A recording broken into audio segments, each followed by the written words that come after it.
IT job కోసం try చేస్తున్నారా? Coding tutor లో ట్రైనింగ్ తో పాటు స్టైఫండ్ అండ్ 100% జాబ్ గ్యారంటీ.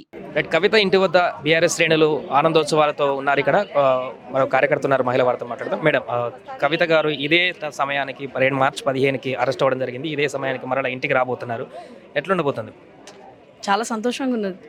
ఏ రోజైతే కుట్రపూరితంగా ఆమెను తీసుకొని పోయిండ్రు, ఖచ్చితంగా అవన్నీ ఛేదించుకొని మళ్ళీ కవితకు అక్కడిగిన ముత్యంలాగా వస్తున్నది. ఫుల్ హ్యాపీ ఉన్నది. ఈ రాజకీయంగా ఆమెను అరెస్ట్ చేసిండ్రని ప్రజలందరికీ అర్థమైపోయింది ఈరోజు. అది ఏంది ప్రూఫ్ చేయలేకుండానే ఆమెను 5.5 నెలలు జైల్లో పెట్టిండ్రు, ఒక మహిళను. కానీ ఆ ఉసురు మాత్రం తప్పకుండా ఎవరైతే దీనికి కారకులో తప్పకుండా వడ్డీతో సహా చెల్లిస్తామని కవిత గారు అన్నారు నిన్న. జరుగుతుంది అది? ఖచ్చితంగా చెల్లుతుంది. ఎవరిపైన అనేది క్లారిటీ ఇవ్వలేదు. ఇక్కడ ఎవరిపైన అనేది ఇప్పుడు మనకి క్లారిటీ లేనిది అనేది మా బాపు కేసీఆర్ మా బీఆర్ఎస్లో కూడా లేదు. క్లారిటీగా వచ్చిన మా తనకైతే తప్పకుండా మళ్ళీ వడ్డీతో సహా చెల్లిస్తాం. Return gift compulsory. Return gift కూడా కాదు, అది మళ్ళీ జన్మలో మర్చిపోకుండా గిఫ్ట్ ఉంటుంది. మళ్ళీ రాజకీయాలకు కూడా రాలేకుండా చేసే సత్తా మా మహిళలు. కవితక్క ఎంబడి ఇంతమంది మహిళలం ఉండమంటేనే అర్థం చేసుకోండి. ఈరోజు ఆమెను ఒక బాపు కేసీఆర్ మీద పగ సాధించలేక తన బిడ్డ మీద చూపించిండ్రు. కానీ ఆమె ఎట్లా అయితే పోయిందో మళ్ళీ అట్లనే వస్తున్నది. ఈరోజు ఆడబిడ్డలది మా అందరిది అక్కకు ఎప్పుడు ఇంకా ఇంకా రెట్టింపుతోని పనిచేస్తుంది అక్క.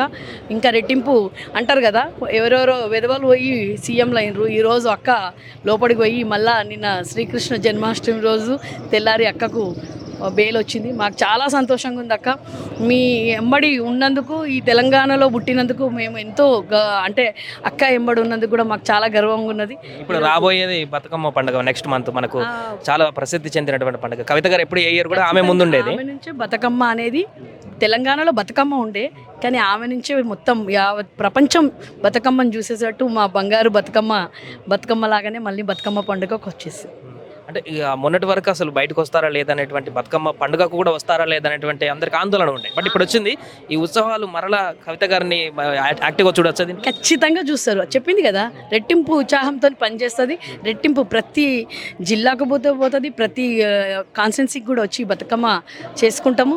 ఎందుకంటే తన ఆవేదన ఏమనిపించిందంటే, అక్కను ఏమి లేకున్నా కానీ ఆమెను తీసుకుపోయి ఏదైతే బాధలు పెట్టిండ్రు, ఆమె గైనిక్ ప్రాబ్లం కూడా ఉండే, తన బాబుది కూడా హెల్త్ బాగాలేకుండే, అయినా ఆమెకు బెయిల్ ఇవ్వకుండా ఇన్ని రోజులు అంటే ఈరోజు నేను ఒకటి చెప్పేది ఏంటంటే, ఈరోజు యావత్ తెలంగాణకు ప్రపంచానికి కూడా చెప్పేది ఏంటంటే, టెర్రరిస్టులకు బెయిల్ వస్తుంది, టెర్రరిస్టులను వదిలిపెడతారు. మళ్ళీ అంటే మాఫియా చేసే వాళ్ళని వదిలిపెట్టిండ్రు, బెయిల్ వస్తుంది వాళ్ళందరికీ.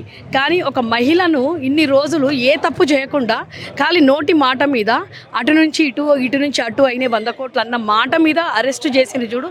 ఇది మాత్రం ప్రజలు చూస్తున్నారు. న్యాయమే అవుతుంది, అన్యాయం అవుతుంది. ఈరోజు మా కవితక్క మళ్ళీ న్యాయంగా తన బయటికి ఛేదించుకొని వస్తున్నది. ప్రతి ఒక్కరికి, ఆపోజిషన్ వాళ్ళకు, ప్రతి ఒక్కరికి, తన వ్యతిరేక శత్రువులకు అందరికీ చెప్పుతోని కొట్టినట్టు మళ్ళీ మా కవితకు వచ్చింది. తెలంగాణ జాగృతితోటి ముందుకు వెళ్ళినటువంటి కవిత గారు తర్వాత భారత జాగృతి అని పెట్టారు. ఇప్పుడు మరలా దాన్ని యాక్టివ్ చేసేటువంటి పరిస్థితి ఉంటుందా? మహిళలు మరొకసారి యాక్టివ్గా ఉండబోతున్నారు? ఖచ్చితంగా ఉంటాం. మేమందరం ఆ మెంబడే ఉంటాము. పోయే వరకు ఉన్నాము, వచ్చే వరకు కూడా ఉంటాము. ఇప్పుడు తర్వాత చూడండి ఇక ఎట్లా ఉంటుందో. తర్వాత మా బతుకమ్మతోనే మేమందరం ఉంటాం. ఈరోజు మేము తెలంగాణ రాకముందు ఎక్కడున్నామమ్మా? మేము ఓల్డ్ సిటీలో ఉండేవాళ్ళము. ఈరోజు మా కవితక్క, కేసీఆర్ బాపు తెలంగాణ వచ్చినాక ధైర్యంగా యావత్ తెలంగాణ కాదు, ఈరోజు గల్లీ నుంచి ఢిల్లీ దాకా అక్కెంబడి పోయినాం అంటే ఆ ధైర్యము అవన్నీ మా బాపు కేసీఆర్ నుంచి వచ్చినాయి. కాబట్టి ఖచ్చితంగా మళ్ళీ మా కవితక్క మళ్ళీ ముందుకు పోతుంది, చాలా పెద్ద శిఖరాలను అదిస్తుందని చెప్పేసి మేము ఆశపడుతున్నాము. ఆ మెంబడి మేమందరం ఉన్నాం.